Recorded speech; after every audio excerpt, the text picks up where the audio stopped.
May it please the court, counsel. Members of the jury, good morning. You got a chance to learn a little bit about the unique life of Dan Markel and his unique contributions to our community through the victim impact statement of his mother. And you learned that he was a gifted legal scholar, a devoted father, and that he is desperately missed by his family, his students, his colleagues, and the legal community. His life was cut tragically short by the reckless and incredibly callous and cold actions of this defendant, Sigfredo Garcia. There is no evidence that this defendant's role in this crime was minor or that he was merely an accomplice, as all the evidence indicates that he is in fact the one that pulled the trigger. The shots in this case were fired at close range, as you can see there in State's Exhibit 8, close enough to deposit soot on the face and arm of Mr. Markel as he raised his arm to protect himself. The height of this bullet is consistent with the taller of the two men that we know were there at the scene.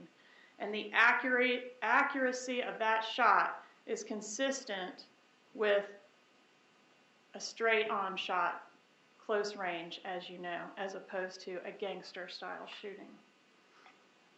In the bus video captured moments after the crime, we see clearly the passenger in the white shirt, the driver's in a dark shirt. Consistent with the physical evidence on the scene, meaning the taller shooter, the passenger, the evidence discovered at autopsy, meaning the accuracy of the shot and the close range nature of the wounds, and the testimony of Luis Rivera.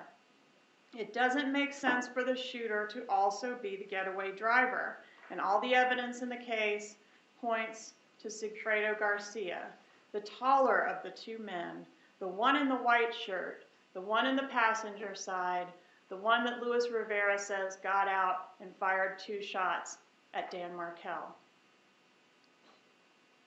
Cold, calculated, and premeditated. Cold means the murder was the product of calm and cool reflection.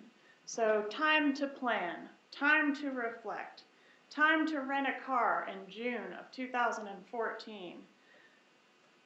There is no evidence that the defendant was under the domination or control of anyone when he went to the comfort rental car and rented this car in June of 2014. And then he drove 500 miles from Miami to Tallahassee, Florida. Catherine McBanoa wasn't in the vehicle. She wasn't exercising domination over him. He had enough reflection to get a couple guns for the trip in anticipation of murdering a man that they had never met and had no beef with. Garcia doesn't seem to be experiencing major depression when he's partying with Shadrach Nobles at the Budget Inn. Calculated means having a careful plan or a prearranged design to commit murder. In this case, they were careful enough to follow and stalk their victim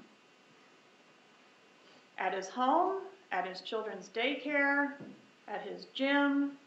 And when the timing wasn't right on this first trip in June, they were patient enough to return home.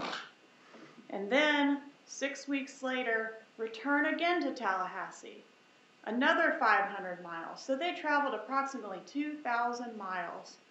Absent the 500 miles that happened after the murder to get home, that's 1,500 miles in 6 weeks to reflect and formulate the plan to murder Dan Markel. 1,500 miles to think about what it takes, what it means to take a life. 1,500 miles and 46 days between the time that first car was rented and the time that this man put a bullet in Dan Markel's head to change his mind, to back out. But that was not the choice he made. This is an intelligent man, this defendant, capable of getting a GED and working in the field of aeronautics. Garcia wasn't experiencing a bout of PTSD when he shot a hole in this Prius. He wasn't suffering any extreme emotional disturbance when he fixed that vehicle. And he wasn't under the domination of Catherine Magbanua when he sat outside the Premier Gym and waited 1 hour for Mr. Markel to complete his workout, patiently waiting, stalking his victim. He was calm as they followed Markel to his residence. At 10:44 a.m., all he had to do was call it off. Head home. They're right there by the I-10 exchange. Tell Luis Rivera, get on I-10, we're going home. But that was not the choice that Sigfredo Garcia made. At 10:51 a.m., another chance to back out, another chance to reflect on what it was that he was about to do. To take a father away from 2 little boys. The irony of him asking you to show mercy because of his lack of a father should not be lost on you. That mitigating circumstance as presented by the defense to you should be given very little weight, as he made the choice to take this father away from his children. Why did Mr. Garcia execute this man he never met? Was he under extreme duress? Was somebody forcing him to do it? No, he did it for money. This was a murder for hire. Catherine Magbanua didn't have to force him to come to Tallahassee or do anything. He wasn't under her substantial domination. He wasn't even with her. She wasn't even here in Tallahassee when he did this crime. And when he went home, he didn't see her then either. They met, and then he went and stayed at Shrimp's house. He had to be retrieved from Shrimp's house the next morning to come and collect his money. Then what? Extreme duress? Emotional distress? No.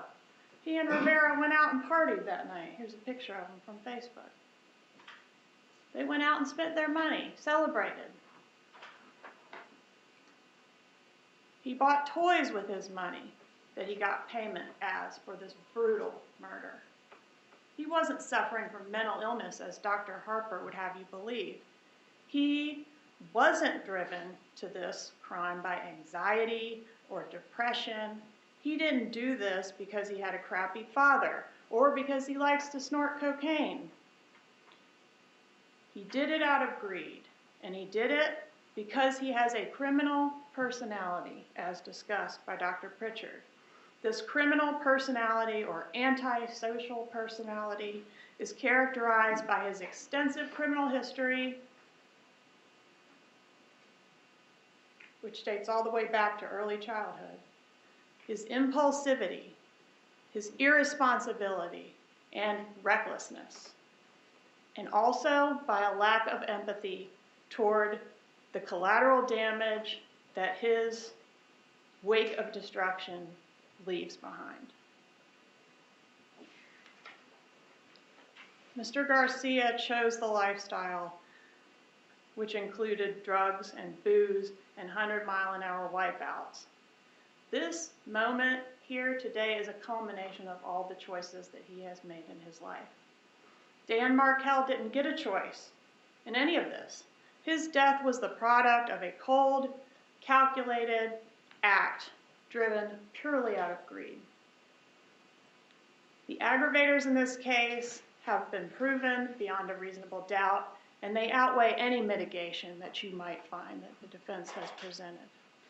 You should now bring your best judgment to bear in making a decision as to what the appropriate sentence is for what this man did. And that judgment should be a recommendation of death. Thank you. Mr. Sanguinet.